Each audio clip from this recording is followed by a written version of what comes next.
So when you're ready, I invite you to get yourself as comfortable as you can onto the ground. So as I explained, we're going to be working at the back of the neck. So for any of you who have back injuries, neck injuries, this is not the one for you. But you can watch along and maybe do a very slightly modified session, maybe sitting in the chair instead of lying down. So if you feel comfortable, go ahead and bring both hands behind your neck. You can just lift your head up lightly, and you're going to bring, actually no, I'm not going to do that.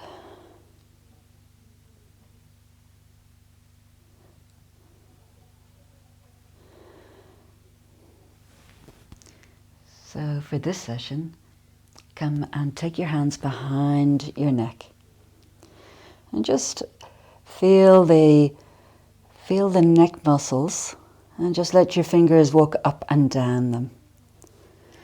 So we're not working in the spine. And this one, obviously, for anybody that has any neck difficulties, I would skip this one. But just keep on walking up and down with your fingertips. And just feeling and sensing any tension, any holding there.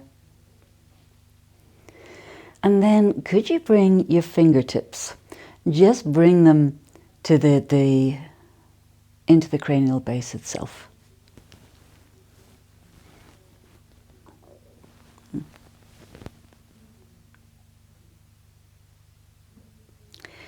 So when you find yourself a comfortable position on the floor, come ahead and just interlock the fingers. And what we're going to be doing is placing the hands behind the fingers and just resting them there for a moment. Taking a deep breath in and just settling yourself in. And just checking that the neck feels okay for you, that you've no pain, no discomfort. And if you know that you do have any shoulder, neck injuries, pain, please skip this one. But if it feels okay, it might feel tight, but it won't feel painful. You can now go ahead and use your fingertips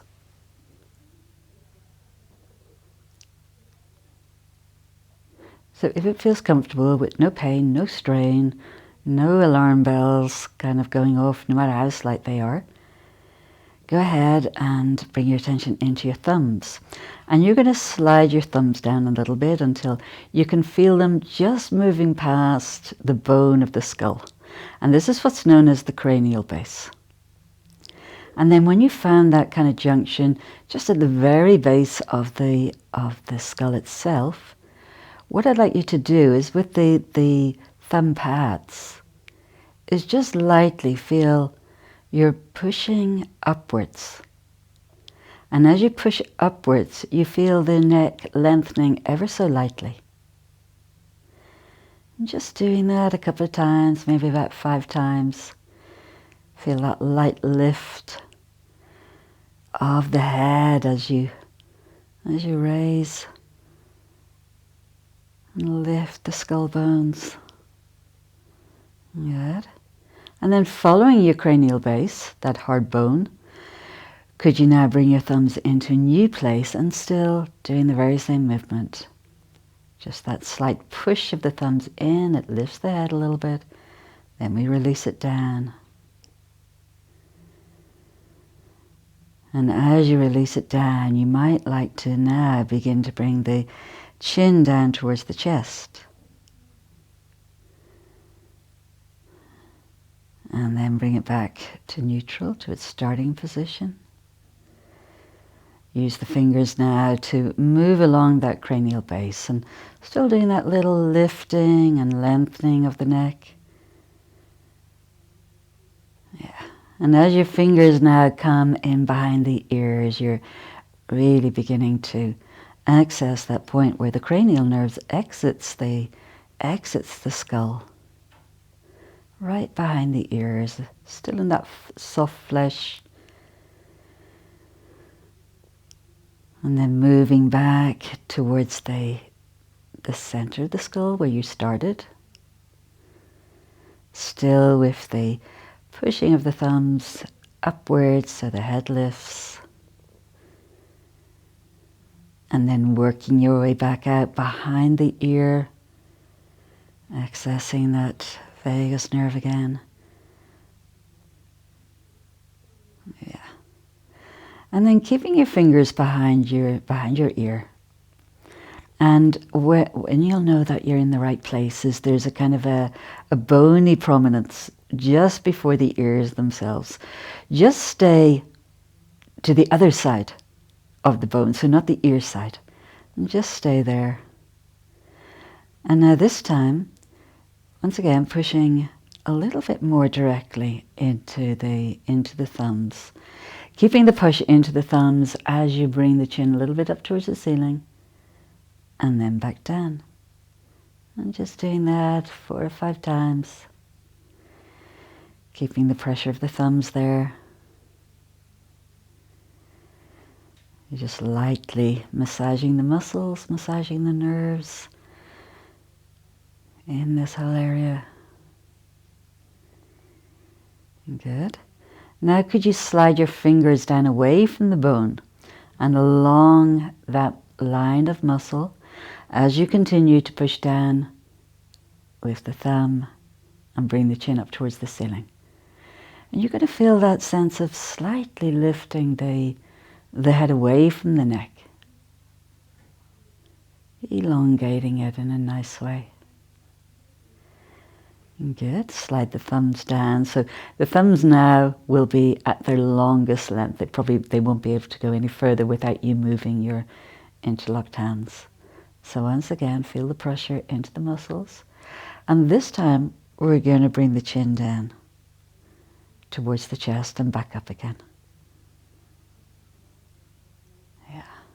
And keep that pressure in as the chin comes down. And exploring the pressure that your body likes. And we're in a set of muscles here, part of our trapezius, that get activated when our nervous system gets activated. They cause us to go into that fight, flight, or freeze. So it's really important that these neck muscles are relaxed and soft. Good. Coming back to the center. Now sliding the hands down a little bit further. So what you'll find now is that your index finger is actually connecting with the cranial bone. Your thumbs are as long as they can be, but comfortably. You're still exploring that line of muscles as you push and place that pressure into those muscles. And then once again, bring the chin down towards the chest. Yeah. Slow and easy. Yeah, so no need to force the chin down, but do keep the pressure on the muscles. Good. And then lifting the head and bringing the hands down even further now. So the thumb can find a new length of muscle. So now it's my mid finger that's more or less beside my cranial bone, at the very edge of the cranial bone, and my thumbs are pressing in towards each other. They're not in any hard bone, they're still in the soft muscular attachments of the neck. And again now, you're going to press in with the thumbs, and this time you're lightly going to press the head down as you bring the chin down towards the chest. So slightly different move here. Head presses down, chin comes down, thumbs stay pressing in. Slow, light. Good. One last time. Feeling the elongation of the neck. Good. And then go ahead and lift up the head, take the hands out from underneath you. You can take the hair out of your way for the moment. And could you now just slide your left hand underneath the neck? And could you now let all of the fingers find those muscular attachments? So again, remember, you're not on bone, you're not on the spine, you're just off to the left side of the spine.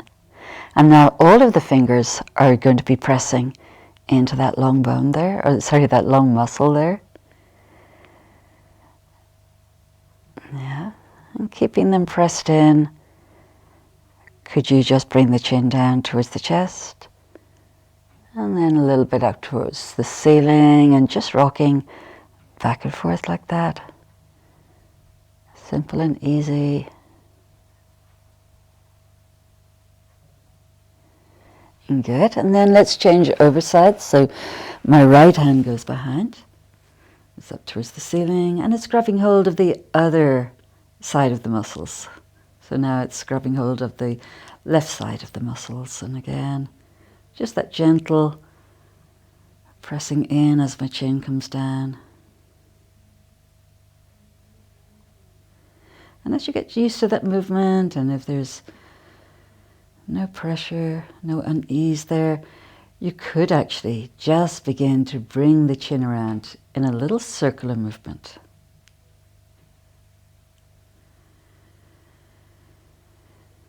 And that's going to feel really, really nice in the neck muscles. So there's really no strain here. Good. Getting back to the center, replacing the left hand now on the right side of the muscles, and once again, just that little circular movement, as if you're making circles with the nose almost, but slow and gentle. You could try the other eye now. See if that feels any different. And it would be very easy to move the head with this. So try to keep the head steady, and it's just the nose that moves. Not so easy. Good. And then coming back to the center. Hands onto the abdomen. And once again, just checking any kind of sense of space that's come in. A little bit more breath, perhaps. A little bit more lightness.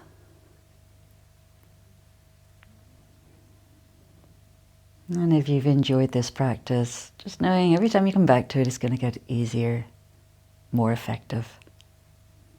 Whatever benefits that you've gained from today, just carry them out into the day with you.